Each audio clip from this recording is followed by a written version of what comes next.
Close Encounters of the Third Kind by Steven Spielberg. Incredible movie. Yeah, only really called that because of the very end. Throughout the most of the movie, it's mostly like Close Encounters of the First and Second Kind, but it doesn't really roll off the tongue. No. It doesn't really roll off the tongue. Yeah. So. Close Encounters of the First and Second Kind for most of it, and then the third right at the end. When they do the light show music talk thing. That was pretty spooky. That was actually really just crazy. Like that doo, doo, doo. And then like goes back and I'm like, ah. Yeah. Doo, doo, doo. It's the sound I was making after I watched the first time. But yeah, you were talking about there was a movie also called Battle of Los Angeles. It was based on aliens attacking Los Angeles. So. Attack the hell out of it. Yeah. I actually really like that movie. I know a lot of people didn't like it. I thought it was pretty kick-ass though. The aliens looked really good. Yeah, they were pretty sweet. And just I like the like boots on the ground kind of style that they did. Almost as like a Call of Duty game.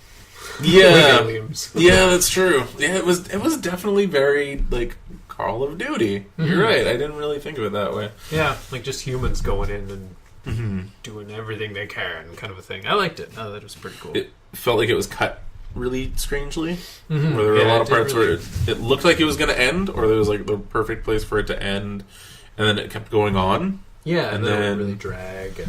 Yeah, and then the actual ending felt like it was a scene from like the middle of the movie, and then it's over, and I was like, what happened here? So it was kind of cool how they like the way that they did the UFOs in that. There wasn't really like a solid UFO. It was just like weird like meteor crashing looking things into the ocean. Right. Yeah. And then these aliens just started coming out and like building their shit on Earth and they just set up right away like these crazy reactor things. Yeah, they were everything was really biomechanical, which was awesome. Yeah, I thought stylistically it was really great.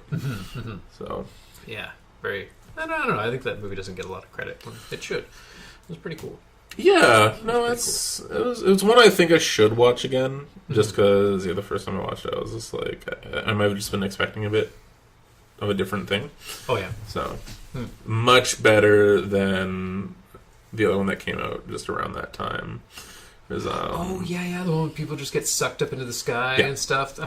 That was terrible. I wanted to watch that. Falling Skies or Blue Skies or something. Yeah, it was just either way. It was. A lot of times when I say the best part about the movie is when it was over. I say that as like a snarky joke, but I mean this honestly. Yeah. The most kick-ass parts of that movie are at the very end, like as they're like splicing things through the ending credits. Really? If that's how they started the movie off and did a movie like that, it would have been great. It was just like a shitty prequel to something that never existed. Sucks. Independence Day is a movie that has lots of. There's really not too many movies about just UFOs. No, that's true. Other than like documentaries. So I guess we're kind of going into the third and fourth kind in this, but we're gonna have to we have to deal with it. Yeah. Independence Day was mostly about the UFOs. Yeah. The UFOs going around blowing shit up.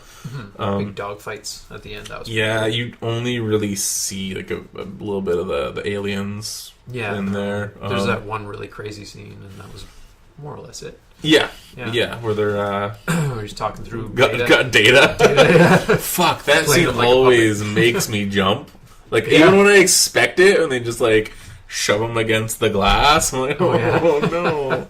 Yeah, that was pretty crazy. Not crazy data. Yeah. One of my favorite line in that movie though is that bulletproof glass. Yeah. And then he's like, no sir, and then just unload on it. I was like, that's cool. That was good times. It was just such a fun movie. It really was. Such a fun movie. Damn cool movie. Apparently it's gonna have a sequel. Really? But it was Randy Quaid who said that, so with a grain of salt. He basically is his character in that movie. He is. And he lives down the street. Seriously? Probably. Oh.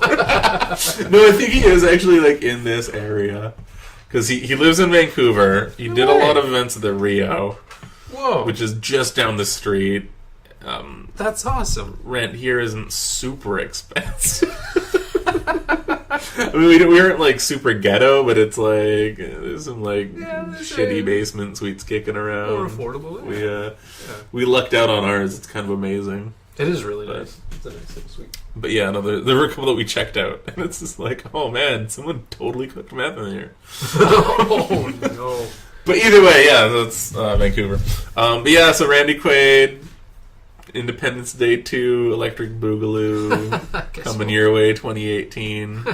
Guess what? I'm back. Didn't he die? He died at the end of Independence Day. He was the one that saved Earth. And that's the crazy thing. A lot of times in his... Kamikaze the mothership. Yeah. And he brings that up a few other times. He's like, I saved Earth, guys. Remember in Independence Day when I saved Earth? He's like, that was a movie, bro. Yeah, it's like, Randy, calm down. Get off the table, Randy. Randy Quaid, if you're listening to this, we would love to have you on the podcast. Even if it is, just slap us around. Yeah, it's true. Yeah. Maybe not at my house. We'll meet up somewhere and record. Yeah, somewhere in a public place where we can run if we have to. But yeah, Independence Day, good times. Welcome to Earth. Welcome to Earth. Welcome to Earth. I love that line. Yeah. I like the movie Fourth Kind. I mean, I know it's totally breaking into the fourth kind. Yeah. Just skips the third. Fuck the third. Go into the fourth. No, there are some definite scenes with like UFOs and stuff in them. There was one scene that actually was really, really freaky. I remember my brother and I, we watched the movie. And just the whole experience of watching it made it that much better for us. Because we went into it not knowing anything about it. We just thought, okay, alien movie. We didn't know, whether or not it was like based on real events. We didn't know whether or not it was, staged or anything like that. So when the movie first shows you the intro bit and it says it's based on real events and stuff, we're like, oh shit, this is gonna be cool. So we're watching the movie and like stuff keeps going on. They splice in what's supposed to be the real footage and stuff, and we're just horrified because like, oh my god, we had no idea, right? Yeah. And then there's this one, there's one scene. Spoilers, I guess, where there's a cop stationed outside Mila Jovovich's house, the Fifth Element's house, and her kids. And it's the scene where her daughter gets abducted and disappears. So they show like this from like the cop's dashboard cam. It's showing the woman's house, and the cop gets out and like he radios into the sheriff and then runs to the house, and like we watched that scene and we're like, wow, that's crazy. And then right at the very end of the movie, they start talking like there's like a monologue or whatever from the lady, and it shows like it kind of recaps a bunch of events that you saw throughout the movie, and it circles certain parts where like there were things in the sky or UFOs and stuff that were missed in some of the real footage. And so it shows like right over top of her house. You don't actually realize it, but there's this giant black shadow right over top of her house. And it's just after the girl disappears and this thing just goes and hovers away. And it's like when my brother and Shane and I watched that at the end, we're just like just like freaked out, like, oh my god, I was there the whole time, because we thought it was real, right? So like this giant fucking shadow right over top of her house. We're like, if that was real, it was just one of the scariest things on earth.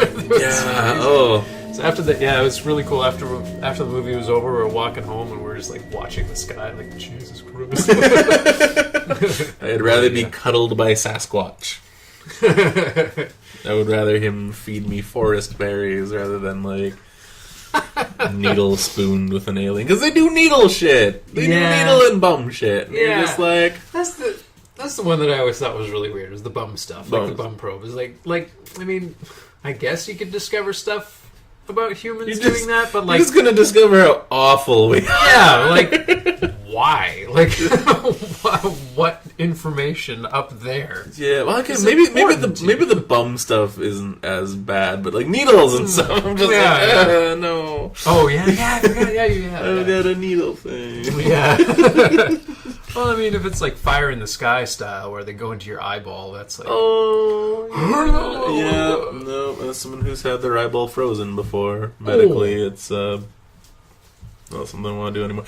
Anyway, on that note... That would give me a needle thing. Well, thank you guys again for listening to another episode of Guttural Frequency. We hope you enjoyed this. If you haven't already, like us on Facebook. Yeah. Subscribe on YouTube, and... We'll have a link, I guess, posted on the Facebook at some point. We'll have that all taken care of. Yeah. And if you have any questions or stories for us, message us on our Facebook, Guttural Frequency /Facebook.yes. And... We should have like an email. Yeah, we should start up like just a Gmail or something like that. Yeah, so we'll probably need it for the YouTube channel. Probably, so they'll be up there too. Yeah. Cool. So thank you all for listening, and keep watching the skis. Skies. But for real though, they're lights on the ski hills. Stop calling the police about that. Just Whistler Black over. All right.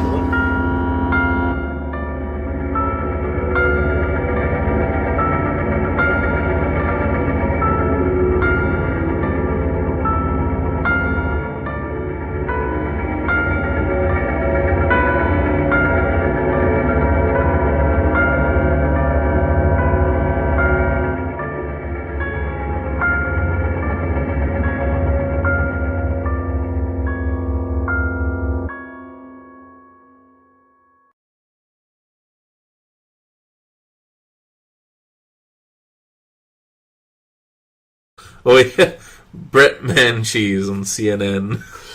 That's the best name. I love that. Brett Mancheese. Oh god. Like that's one of those ones that it's I guess you'd probably be made fun of it when you're a kid. Yeah, but when you're it's older, way worse when you're an adult. Oh yeah. Mancheese can mean so many things. Yeah, especially one thing. Die Glockenspiel.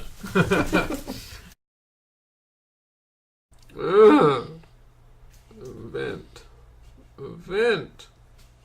It's because you're doing swipe texting. Yeah, it normally works. Brett Smegma.